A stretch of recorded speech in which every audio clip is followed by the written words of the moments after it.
farming games. They're where you're doing actual chores in a video game that you could be doing in real life, but you choose not to.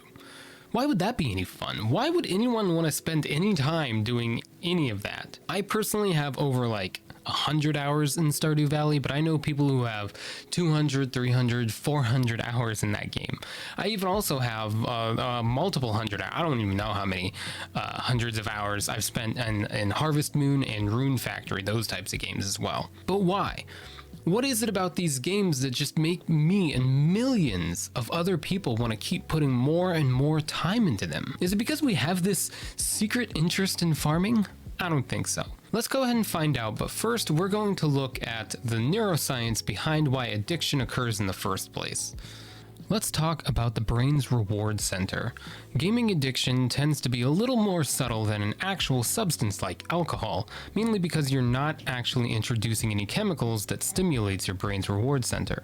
Dopamine is the primary transmitter to regulate pleasure within the reward center, though serotonin and other neurotransmitters and chemicals are actually why you feel the pleasure. Engagement with the game causes this dopamine release to happen. The reason behind video game addiction is the more that you play, the brain adapts to the degree of dopamine release and seeks to maintain a balanced state called homeostasis. It's basically the state where your brain is not too pleasurable and not too unpleasurable either. In order to keep your brain balanced, it needs something that we know as tolerance to make it so you're not having fun just 100% of the time. Just like any addictive substance, you can build tolerance to gaming, where you'll need to game more and more just to keep getting this dopamine release. The brain develops tolerance to the constant stream of dopamine, so it's harder to gain pleasure from gaming. But you'll chase after it because dopamine makes you remember where you experienced the pleasure first. Which brings me to our next point. When you receive what is called a dopamine rush going through your brain's reward center, your brain tries its best to remember where and how it was you achieved it.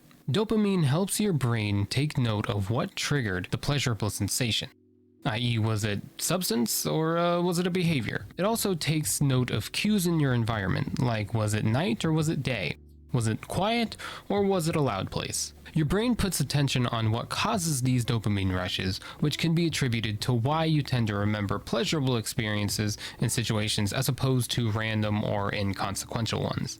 Because you know where you got the pleasure, you can access and get that feeling again more easily next time. So what triggers these neurotransmitters in farming games? These types of games do a fantastic job of rewarding the player for their hard work. You can get money, or you can get achievements from farming, or you can give what you farm to other people, and those people will thank you by giving you some sort of affectionate message like saying, "Oh, I love this, thank you very much," or something like that. Most characters in these games also have specific likes or dislikes, so not only is your brain releasing pleasurable chemicals, dopamine is allowing you, to a certain degree, remember who likes what, and so that you're able to give them more of the same items, so you can keep getting thank you messages. Or you can be a jerk and keep giving people things they dislike if that's what makes you feel good.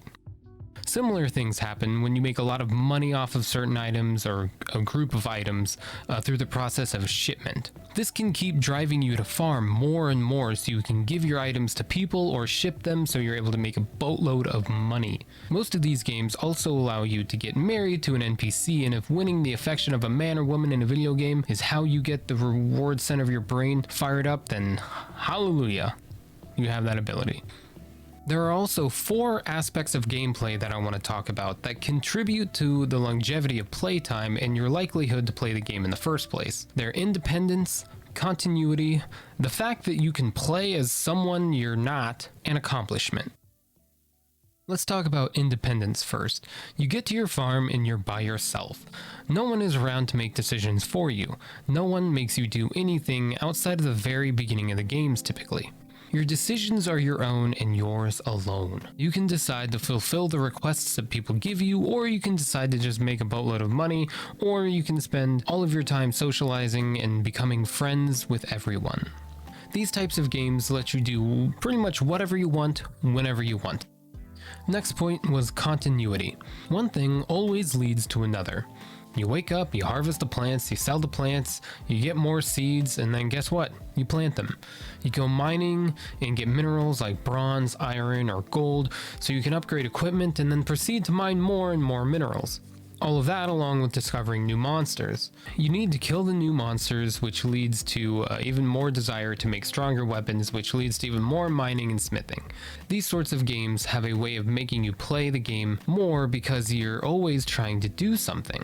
You're always trying to get more seeds, you're always trying to get more minerals, you're always trying to get more and more of something. These types of games let you live an entirely different life than you do in reality. Sure, maybe it's not your dream life, and it certainly isn't a luxury, but it can be basically whatever you want it to be within the context of the game. You want to be super extroverted and talk to everyone every day even though you'd be too shy to do it in real life? Do it. You want to be a millionaire? You can do it. You want to live a nice, quiet farm life? You can certainly do it. The last point was accomplishment. Doesn't it feel great to have all this money, all these rewards, and all of this pride? There's that dopamine rush coming to tell you that your hard work has paid off. You want another reward or you want more money so you can do more things, which makes you even more in the game. The other biggest thing about having these senses of accomplishment is that these things aren't feasible in real life all the time, and if they are, they take a lot of time and money, which not everyone has. Sure, you can be a farmer IRL, but it's a lot easier to just boot up a game and pretend to do it. In fact, I could make the argument that not many people play farming sims because they're actually interested in farming as an activity. Lastly, let's talk about what allows people to just keep playing these games. Most games have some sort of ending. You beat the final boss, you clear the last level, you beat the game. Although farming sims sometimes have a small storyline like restoring the town, saving the harvest sprites, or impressing the town folk so that you don't get kicked out of the town for whatever reason, it simply takes a back seat and doesn't relate much to the overall gameplay unless you really want it to. The nice thing about this is that players choose for themselves when the game ends, which is typically when they stop playing it. This is what allows players to accumulate so many hours into the game, because the game doesn't make them stop or have to start a new game. Sure, you can do this in other games, but after so many hours and after 100% completion and possibly an unhealthy obsession, it kind of becomes pointless. Not with farming sims though, there's always a point to what you're doing.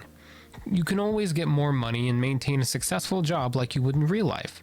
And even Rune Factory, which has a full-length story like an actual JRPG and farming sim combined, where you do have this crucial story, after its completion you're still able to do whatever you want. Everybody, thank you so much for tuning in to the Dr. J-Dub channel and tuning into this video. If you enjoyed it, please go ahead and click the thumbs up button and subscribe to the channel for some more content here in the future. We're working to sort of revitalize this channel because a lot of this stuff takes a lot of research and a lot of writing, and I'm doing a lot of different things, so it kind of takes a little bit. So I'm trying to aim for 2 videos a month, as well as live streams every once in a while. If you want live streams on a more consistent basis and you want to come talk to me live, I do stream live on Twitch every Thursday and Sunday, usually in the evening around 6 p.m. EST. I'll leave a link for that and everything, including my Discord, down in the description. And also, if you subbed to me for the stream content that I used to do, all of that has actually moved to my second channel, which is Stream Theory. So I'll leave a link for that down in the description as well. Everyone have a wonderful day, evening, night, wherever and whenever you are, and as always, stay crazy.